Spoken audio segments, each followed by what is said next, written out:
as human beings, we're kind of caught up in this illusion that we're really aware of our experience. Most of our experience is actually just our subconscious mind repeating patterns over and over and over and over again. In fact, about 95% of our lives are controlled by the subconscious, meaning that what we're doing, we're not really applying our full attention to it. We're not really applying much awareness to it. We're kind of like sleepwalking through life. We're not really present with the experience. We're very deeply overlooking the experience. And it's all these sort of mechanisms in the background that are actually giving rise to our moment-to-moment experience. So when I say this one thing will change everything, that one thing is awareness. Because when we're not aware, we're not even aware that we're not aware. And you don't even know the depth of how unaware you can actually be. You kind of just take life for granted, essentially. You think that this is just how it is, and then you look to the people around you, and they're kind of all doing the same things, and most people are kind of at the same level of consciousness within your environment. So you kind of just take it for granted. You assume, this is just what it is. What else is there? But there's more. You see, when we're not really aware of how deeply unaware we really are, it's easy to fall into a lot of unnecessary traps. We take for granted our experience. We take for granted our beliefs. We take for granted our assumptions. We take for granted our perception. We basically take everything for granted, and our ability to really change things in meaningful and deliberate and conscious ways doesn't really happen. Right? Our ability to do that is quite low. So awareness is that thing that will literally change everything. And how, do you ask?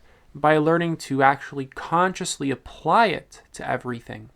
And not even just that, awareness alone has healing properties. Awareness alone is curative, meaning that just by simply shining the light of awareness on certain things, it kind of acts like this sort of autocorrect, where it sort of starts to just kind of heal itself and fix itself, just as a byproduct of really seeing it, taking time to simply observe. So we're usually in our lives lost in autopilot mode, aka kind of just like the subconscious patterns, and lost in thought. And I want to make a quick little sort of nuanced point here. There's nothing wrong with subconscious patterns. It's just that a lot of our patterns are things we kind of just picked up from the environment, or things we've done to avoid, let's say, internal pain. And overall, we just have a lot of patterns that simply don't serve us. I'm sure you can probably notice that to be true in your own life. There's certain patterns that serve you. Maybe you exercise, and maybe you even do maybe a bit of meditation here and there. But then you have this overeating pattern and this Instagram scrolling pattern, and certain patterns are helping you, some aren't, and you're kind of stuck in some. You're stuck in all of them for the most part, for better or worse. Right? This is just a part of being human. So really, I got to ask you the question is, what patterns do you want to be conditioned with? And all these patterns form your sense of self, your sense of worldview, your value system, your ego, your sense of identity, etc. So nothing wrong with subconscious patterns. It's more so we got to ask ourselves the question, is this serving me? Is this really healthy for me? Is this true? Is this accurate? Etc. Right? We want our subconscious mind to really be working with us rather than against us. In a lot of cases, it's working against us. So we're usually in autopilot and totally just kind of lost in thought. A core aspect that kind of goes along with this is we're lost in unconscious reactivity, meaning that we're not really consciously creating our lives. We're kind of just unconsciously reacting to things that are arising in the present, whether it's that person over there saying that, or that situation over there and it's bad, or a feeling that arises inside of us. We react to it. We don't want to feel it, so we go distract ourselves from it. Or thoughts in our mind, we just start reacting to it. We start identifying with it, and then it starts controlling us from there. Rather than us learning to simply witness, simply observe, simply just not react, right? We kind of create that inner psychological space. We give ourselves some actual breathing room.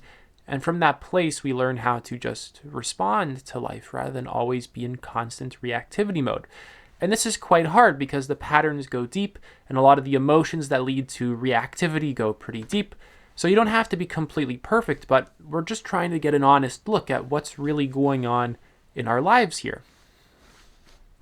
So we're lost in unconscious reactions, and essentially awareness of those unconscious reactions, of the emotions that we avoid that create that unconscious reaction, because reactivity is just a defensive mechanism for emotions that we don't want to feel, right? Once we're able to apply awareness to, let's say, one dynamic like that, non-reactivity, like real deep non-reactivity, like a Zen master, starts to be built. Real deep presence naturally starts to form. The second you can shine your light of attention, shine the light of your own consciousness, your awareness, onto the right thing. The second you know where to look, it all kind of starts to fall into place. And the second you know where to look for other stuff, everything kind of starts crumbling down. Right? In the context of it falling into place, it's like it starts to line up for you. In the context of it crumbling down, the things that no longer serve you kind of begin to break down, and you can kind of take whatever lessons and stuff you learned, but you can kind of recreate your experience. You can recreate your mind. You can recreate your existence. You have a lot more freedom, essentially. Because really, you don't have a lot of freedom when you're stuck in autopilot mode, doing the cycle over and over and over again. You don't really see it. There's no awareness. Right? You kind of have this like illusion of freedom, but in actuality, you're really just kind of stuck. It's like spinning your wheels in the mud, and it goes over and over and over and over again. Nothing really changes. You don't really get anywhere. And it's kind of not the best place to be. It's easy to kind of deceive yourself as well, have this illusion of progressing, have this illusion of getting somewhere, having this illusion of really living in alignment with yourself or whatever. Have this sort of illusion of X, Y, and Z, when in actuality, it's kind of just a pattern that isn't really serving you. You're not really getting anywhere, etc. So I want you to really begin to understand how this can actually change every single domain of your life. And that kind of sounds corny, right? Change your life, blah, blah, blah. But actually think about it. If 95% of your life is controlled by things that aren't within your awareness, and you start shining the light of your awareness on those things, what happens? You gain more freedom to begin to create things and have them be aligned with you. Have them be aligned with things that you really care about. Have them be aligned with your authenticity, with your core values, with your personality. Basically, it's kind of like you're making your life actually fit you rather than kind of having someone else's life, always living out of alignment with yourself. Kind of like when you go to the store and you buy a shoe, right? You want to actually get your size, you try it on, you make sure it fits, you kind of walk around. And if it doesn't fit, you take it off, you don't buy it, right? You kind of want your life to fit you rather than buying a shoe that doesn't really fit you and then kind of buying it and wearing it and it's uncomfortable and it's a horrible experience, right? If you have a shoe size, 2 sizes too big, 2 sizes too small, it's a terrible experience. But this is your life we're talking about now, right? This is like a bit of a bigger picture than just buying a shoe. You want your life to actually fit you so that it actually feels really good. Because when your life does not fit you, it actually just doesn't feel comfortable. It simply feels exhausting. It's like for the actual experience of a lot of people, it can just feel like something's wrong, but they can't quite label it. They can't quite have an idea of what it is, but they can deeply detect that like something here is just off. Right? Because your life isn't really aligned with you. Your life doesn't align with your values, your personality type. There's lacking in attunement to your needs. There's lacking in attunement to your energy levels, to some of your preferences that are very core to you. So get an idea of how this changes your career, your health, your decision-making, your mental clarity, your relationships, especially the reactivity component in relationships.